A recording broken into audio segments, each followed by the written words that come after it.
നിങ്ങൾക്ക് എപ്പോഴെങ്കിലും ഇങ്ങനെ തോന്നിയിട്ടുണ്ടോ? കോണ്ടാക്ട്സിൽ ഒരു 100 ആൾക്കാരുണ്ടാവും, ഫോളോവേഴ്സ് നമുക്കൊരു മിനിമം 500 എങ്കിലും ഉണ്ടാവുമല്ലോ.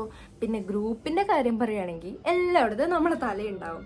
പക്ഷെ എന്നാലും എന്തൊക്കെയുണ്ട്, സുഖമാണോ എന്ന് ചോദിക്കാൻ, അതിപ്പോൾ അങ്ങോട്ടേക്ക് ചോദിക്കാനാണെങ്കിലും ഇങ്ങോട്ടേക്ക് ചോദിക്കാനാണെങ്കിലും ഉള്ള ആൾക്കാർ വളരെ കുറവായിരിക്കും. എന്തിനു പറയുന്നത്, ചില സമയത്ത് നമ്മൾ ഒറ്റയ്ക്കാണോ എന്ന് വരെ തോന്നിപ്പോവും, അല്ലേ? പക്ഷെ കുട്ടിക്കാലത്ത് നമ്മളെങ്ങനെയാണ് ഫ്രണ്ട്സിനെ ഉണ്ടാക്കിയിരുന്നത്? അതിന് എന്തെങ്കിലും റൂൾസ് നമ്മൾ ഫോളോ ചെയ്തിട്ടുണ്ടായിരുന്നോ? ഒരു ക്ലാസ്സിലോ ഒരു ബെഞ്ചിലോ ഒരുമിച്ച് ആയാൽ മതി നമുക്ക് ബെസ്റ്റ് ഫ്രണ്ട്സ് ആയി. പിന്നെ അതേപോലെ തന്നെ ഒന്ന് ലഞ്ച് ഷെയർ ചെയ്യുക, അല്ലെങ്കിൽ ഒരു ഇവന് പെൻസിൽ ഓൾസോ മാറ്റേഴ്സ്. ആ പെൻസിൽ ഷെയർ ചെയ്തിട്ടുണ്ടെങ്കിൽ വരെ നമുക്ക് ബെസ്റ്റ് ഫ്രണ്ട്സ് ആയി. ആ സമയത്ത് നമ്മൾ ആരെയും ഇമ്പ്രസ് ചെയ്യാനും നോക്കിയിട്ടുണ്ടായിരുന്നില്ല. ഇനിയിപ്പോൾ ഞാൻ ഇങ്ങനെ ചെയ്താൽ എന്നെ ആരെങ്കിലും ജഡ്ജ് ചെയ്യുമെന്ന് ഓർക്കുക പോലും ചെയ്യാതെയാണ് നമ്മൾ ഓരോരോ ബെസ്റ്റ് ഫ്രണ്ട്സിനെ ഉണ്ടാക്കിക്കൊണ്ടിരുന്നത്. ചിലപ്പോൾ ഇവരെപ്പോഴാണ് നമ്മളെ ഫ്രണ്ടായെന്ന് പോലും നമുക്ക് ഓർമ്മയുണ്ടാവില്ല. കാരണം ബെസ്റ്റ് ഫ്രണ്ട്സ് ആവാൻ നമ്മളുടെ കുട്ടിക്കാലത്ത് അധികം ടൈമൊന്നും വേണ്ടിയിരുന്നില്ല. And you know one thing, അതായിരുന്നു നമ്മളുടെ ലൈഫിലെ ഏറ്റവും അടിപൊളിയായിരുന്ന ഫേസ്. അതിനിപ്പോൾ ഫ്രണ്ട്സ് ഉണ്ടാക്കുന്ന കാര്യത്തിലാണെങ്കിലും ജീവിതത്തിന്റെ കാര്യത്തിലാണെങ്കിലും. പിന്നെ നമ്മളിതൊക്കെ റിയലൈസ് ചെയ്ത് വരുമ്പോഴത്തേനും ആ ഫ്രണ്ട്ഷിപ്പ് ആണെങ്കിലും ആ ഒരു ഫേസ് ആണെങ്കിലും വിൽ ബിക്കം ബ്യൂട്ടിഫുൾ മെമ്മറീസ്. എന്തൊക്കെ പറയുകയാണെങ്കിലും നമ്മൾ അത്രയും കോണ്ടാക്റ്റിൽ ഉണ്ടായിരുന്ന ആൾക്കാർ ഇപ്പോഴും നിങ്ങളെ കോണ്ടാക്ട് ലിസ്റ്റിലുണ്ടോ? കോണ്ടാക്ട് ലിസ്റ്റിൽ ഉണ്ടാവും, പക്ഷേങ്കിലും ആ ഒരു ടച്ച് നിങ്ങൾക്ക് ഇപ്പോഴും ഉണ്ടോ? വലുതായി കഴിഞ്ഞപ്പോൾ നമ്മളുടെ ലൈഫും മാറി, സിറ്റുവേഷനും മാറി, റോൾസും മാറി. ഓരോരുത്തരും അവരവരുടെ തിരക്കിൽ ബിസി ആയിപ്പോയി. പണ്ട് എപ്പോഴും കണ്ടുകൊണ്ടിരുന്നിരുന്ന കൂട്ടുകാരൊക്കെ കോളിങ്ങിലേക്ക് മാറി, മെസ്സേജിലേക്ക് മാറി. എന്തിനു പറയുന്നത്, ഇപ്പൊ ഒരു ബർത്ത്ഡേ വിഷ് വരെ ഇൻസ്റ്റഗ്രാം സ്റ്റോറി കൂടെയാണ് നമ്മൾ അറിയുന്നത്. ഇങ്ങനെയൊക്കെ കാണുമ്പോൾ നമ്മൾ വിചാരിക്കും ഇവർക്ക് നമ്മളെ വേണ്ടായിരുന്നു എന്ന്. പക്ഷെ സംഭവം ഇതൊന്നുമല്ല. നമ്മളെ ഫ്രണ്ട്ഷിപ്പ് എവിടെ അവസാനിച്ചിട്ടുമില്ല. ലൈഫ് കുറച്ചുകൂടെ കോംപ്ലിക്കേറ്റഡ് ആയിരുന്നേ ഉള്ളൂ. പിന്നെ ഒരു കാര്യം എന്താന്ന് വെച്ചിട്ടുണ്ടെങ്കിൽ, പണ്ട് നമ്മൾ ഫ്രണ്ട്ഷിപ്പ് ബിൽഡ് ചെയ്തിരുന്നതിന്റെ മെയിൻ റീസൺ നമുക്ക് നല്ല സമയം ഉണ്ടായിരുന്നു. കാരണം നമ്മൾ കൂടുതൽ സമയം സ്കൂളിലായിരിക്കും, ക്ലാസ്സിലായിരിക്കും.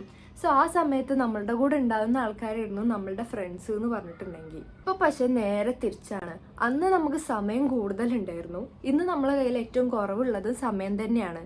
നമ്മളുടെ ഈ തിരക്ക് പിടിച്ച ലൈഫിൽ പുതിയൊരു ഫ്രണ്ടിനെ കണ്ടുപിടിക്കുക, അല്ലെങ്കിൽ പുതിയ ഒരാളുടെ കൂടെ ടൈം സ്പെൻഡ് ചെയ്യുക എന്നൊക്കെ പറയുമ്പോൾ അത് കുറച്ച് ബുദ്ധിമുട്ട് തന്നെയാണ്. നമുക്ക് അഡൽട്ട്ഹുഡിൽ എത്തുമ്പോൾ പഴയതുപോലെ ഫ്രണ്ട്ഷിപ്പ് ബിൽഡ് ചെയ്യാൻ പറ്റാത്തതും ആ ഒരു കണക്ഷൻ കിട്ടാത്തതും ഒന്നും നമുക്ക് കുറവായതുകൊണ്ടല്ല, നമ്മളുടെ ജീവിതം മാറിയതുകൊണ്ടാണ്.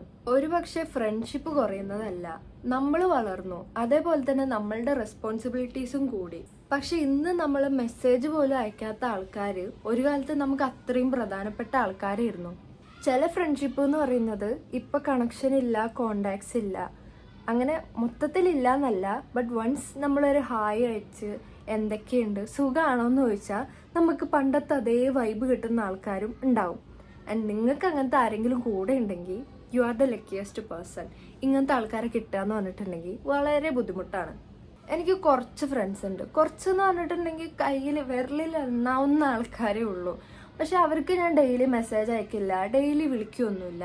പക്ഷേ കൂടെ എനിക്ക് എന്തെങ്കിലും പ്രശ്നം വന്നാൽ അവരെ എൻ്റെ കൂടെ ഉണ്ടാവുള്ളൂ എന്ന് എനിക്ക് ഉറപ്പാണ്. അതേപോലെ എന്തെങ്കിലും ഒരു മെസ്സേജ് അയച്ചിട്ടുണ്ടെങ്കിൽ എനിക്ക് ആ വൈബ് തിരിച്ചു കിട്ടും. ലൈക്ക് പണ്ട് ഞങ്ങൾ എങ്ങനെയായിരുന്നു അതേപോലത്തെ ആ ഒരു ഫീലിംഗ്, ആ ഒരു കംഫർട്ട് എനിക്ക് അവരുടെ അടുത്തുണ്ട്.